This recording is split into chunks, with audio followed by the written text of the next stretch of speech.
Well, hello there, and this is Evan with Development Games Flogging Toad. A little game that I've put together that I quite enjoy playing, and I thought I would play a little solo game to show you how the rules of the games work. If you want to know what parts you need for this game, then there's a previous video you can go watch, but I thought we'd have a nice simple little 3-car race to show you how this game works. I'll show you the teams, explain what's going on, and hopefully we'll have a bit of fun. So I hope you enjoy watching. Oh, and of course, if you want to play along at home, some links to the rules are down below if you would like to have a look yourself. Just nice and quick just to show how it all works, and there's going to be 2 teams. There's going to be the red team versus the green team. Now you might think it's a little bit unmatched, however these cars will have no upgrades, whereas this car has numerous upgrades which are going to help it out a lot. Mainly it's pretty tanky. It's got the side plates on it to defend it from being shot at, and a big bull bar on the front to really hurt you if it can get behind you. Like I said, the red cars have got no upgrades. They'll just have the usual ability. In addition, I'm going to play one little bonus rule that you can find in the rule set. Changing gears. You can actually, normally in this game, you change up and down gears just by 1 at a time. However, in this game, I'm going to play it so that you can jump 2 gears, but you'll take a bit of a penalty falling backwards. I just like that rule, so I thought I'd play it. I've drafted up the the cars onto this one rule sheet so I can track along with how things are going. And obviously the goal of the game is to be taking out several of these radioactive toads. That's the goal of the game, while obviously avoiding each other and avoiding obstacles along the way. Again, short game. You would normally roll a d6 plus 2 to determine how many toads will appear over the course of the match. But again, just for brevity's sake, we're just going to be playing with 3 today. Now you would flip a coin if you're playing 2-player to decide who gets to place their cars first. I'm going to roll this 50-50, odds and evens.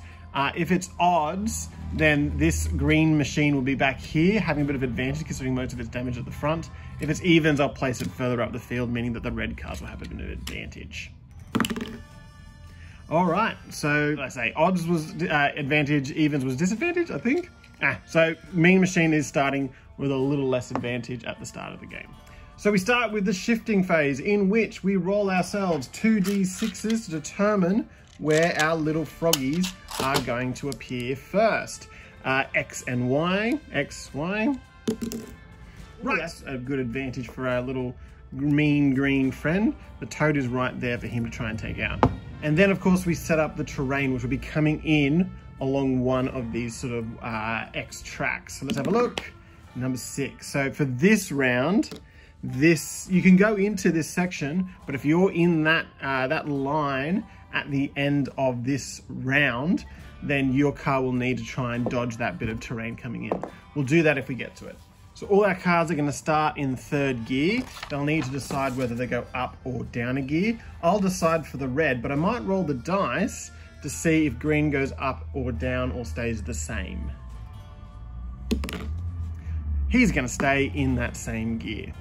Meanwhile, obviously these guys are a long way back and they really do need to take advantage of being able to maybe ram him at some point early on. So I actually might bump both of those guys just up 2, yes, up 2, because strategically they can't go any further back off the field, so they won't get the disadvantage of changing too many gears at once. So both of these guys are up to gear 5, and you might think, oh, well, why wouldn't you go high all the time? Well, if they ever come to any skill rolls, they will regret it a little bit because they need to roll 5 or over in order to achieve whatever they're trying to achieve. So with the shifting phase done, we now move on to the driving phase, and at this point is when you start to make all your decisions. Now, who goes first is determined who's as far forward, close to the front edge as possible. However, you can also, if you have a lower gear than a low amount of moves than the rest, you can actually choose to skip your gear change, which I think the Mean Machine will do for now. No, actually that would be really silly. He's gonna move backwards and try and get this quick point right here. So he's gonna move backwards and take out the toad, bang! That's gotta hurt. He's gonna automatically get 1 victory point out of taking out that toad. However, if he can succeed a skill test, he will get 2 victory points out of it. Let's see how he goes. He's managed to roll his gear or higher, so that means he does indeed get 2 victory points from the first action. So the Mean Machine is already sitting pretty. Now we move back, and so now it's going to be our little red's turn. And basically he's just gonna fly forward as best he can. So will Big Red, with the purpose of trying to slam into the rear of the Mean Machine. They're looking to take points off of him by basically doing damage to him, by him losing wheels. If he can lose wheels, then maybe they can make up the difference of that Toad coming into play so early. The Mean Machine, of course, is looking to drop back in order to try and get behind these guys in order to do his damage with his bull bar. So he actually might move across, take the opportunity to move across one before these guys get any closer. These guys are just gonna move forward. The Mean Machine has a choice. Does he stall even more and go even further across into this lane? I don't think he will. I think he will just drop back one, but now he is out of actions. He just basically has to wait and see what these guys are gonna do now. Unsurprisingly, the Little Red's gonna move across and try and ram him from behind. And Big Red's actually gonna move forwards and try and take a shot. It's unlikely because he's got that armor plating, but you know, unlikely is better than nothing. It is indeed his turn. So it doesn't matter that he's got that distance there. As long as he's in line of sight, he can shoot out his window and try and take on the Mean Machine. He needs to, if all things were even, he would have to roll his gear, which was 5 or over, in order to actually hit the Green Machine. However, because he's got that armor plate on the side, he actually needs to roll a 6 in order to hit the Mean Machine. So let's see how he goes. Oh, he fails, unsurprisingly. Little Red's gonna try and ram up behind the Green Machine. And because there's absolutely no armor on the back here, he just has to roll a 5 or up, which he does. So this means that both these cars, now regardless if he succeeded or not, both of these cars would slide forward 1. That always happens with the ram. But in addition, because he's managed to like do some damage as he's rammed the Mean Machine, it does mean the Mean Machine's going to be losing one of his tires. So we'll cross that off his little sheet. I think we'll have Big Red move across to try and like force the Green Machine to either go that way or this way, just to limit his options in the next turn, but that's him out of turns. Look, Little Red might as well just go for one more shove. So again, 5 or up, which he does not make. But regardless, they do both move forwards, even though the Mean Machine, you know, he managed to accelerate out of there and not take a hit. So that's the end of that phase. We move to the final phase, which is the Carnage phase. Any damaged cars could potentially fall back and hit any others, but that's not the situation. All there is this terrain. And basically, if any car had been in this lane, they would have had to have made a skill check in order to dodge out of the way of the damage. That's the end of the first round. I'm going to move on to the second, and I'll probably explain a little less than I have so far, unless a new rule comes up. So in that shifting phase, the Frog has actually appeared all the way back here. This lane here, lane number 1, is going to be the one under threat this time. So basically they don't really want to go that way. But because the Frog is so far back this way, essentially all of the cars have shifted up a gear in order to move so quickly back and try and take that Frog out. Having said that, Little Red hasn't, because I think he's kind of lining up in order to take on the Mean Machine. So the Mean Machine is going to go first, and potentially he could skip his go and force these guys to do something, but odds are he would try and ram him, which is A, not good for him, he's not going to be healthy, and B, because he's at the front of the board, it would be as if both of them had zoomed forwards, and this guy and anyone else that may have been on the board in another game would move back 1 to emulate that idea that these guys are zooming away.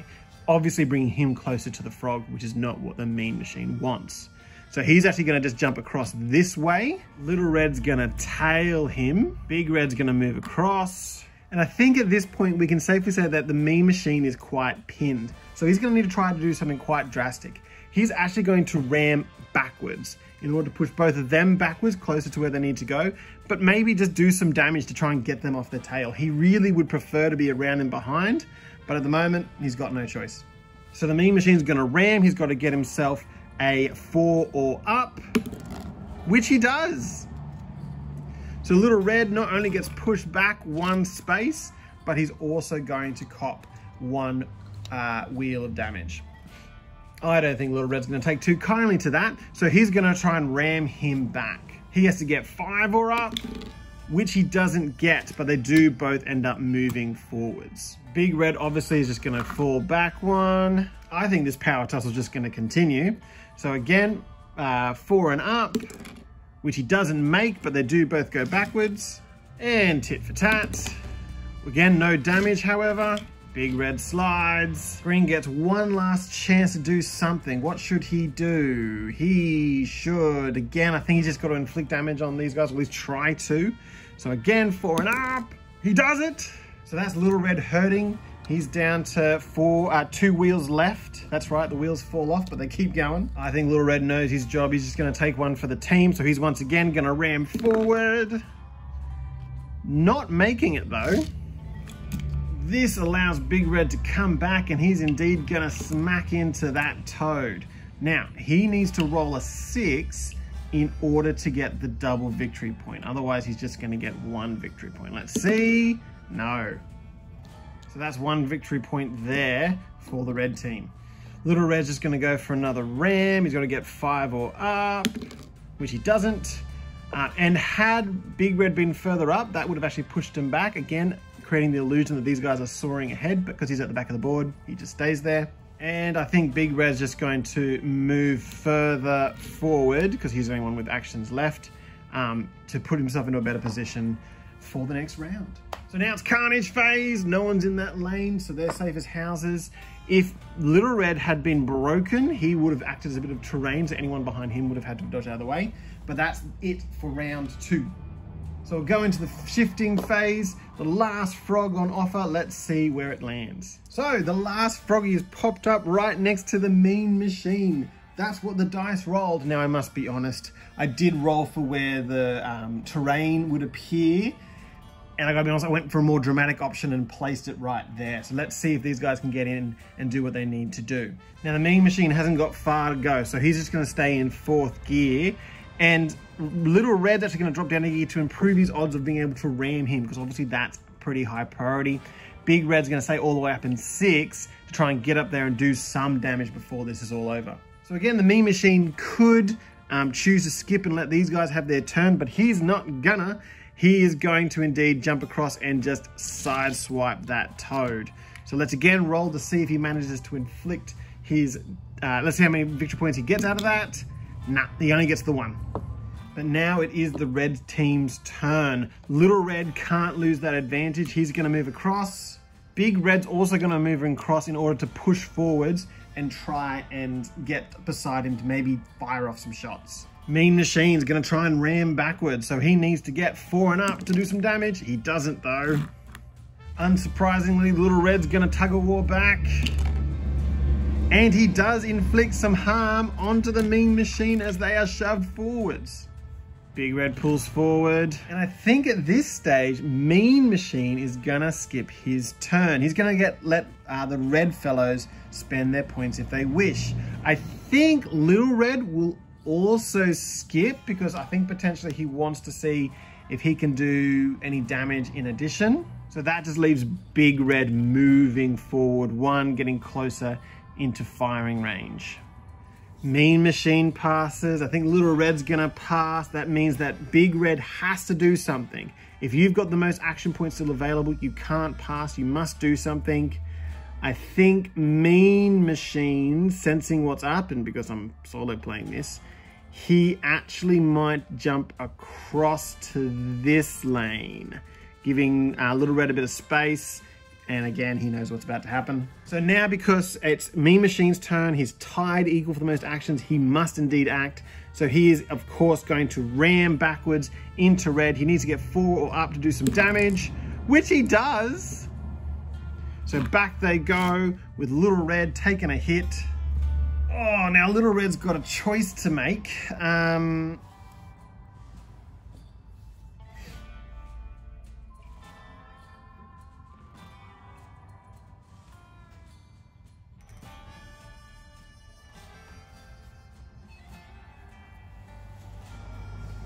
If he rams forward, he'll move out of line of sight where Big Red could take a shot across, you know. However, he's more likely to hit him than not. So I think he actually might try and ram up the back of the Green Machine.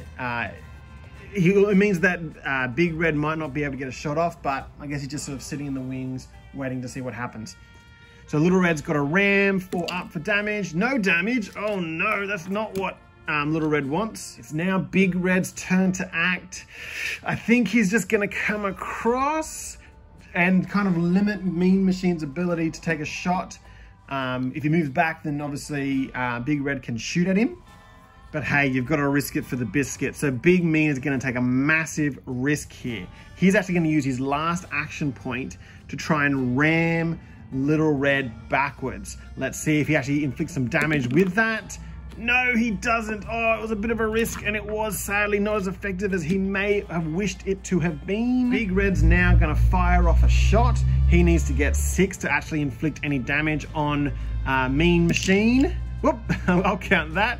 He does not, however.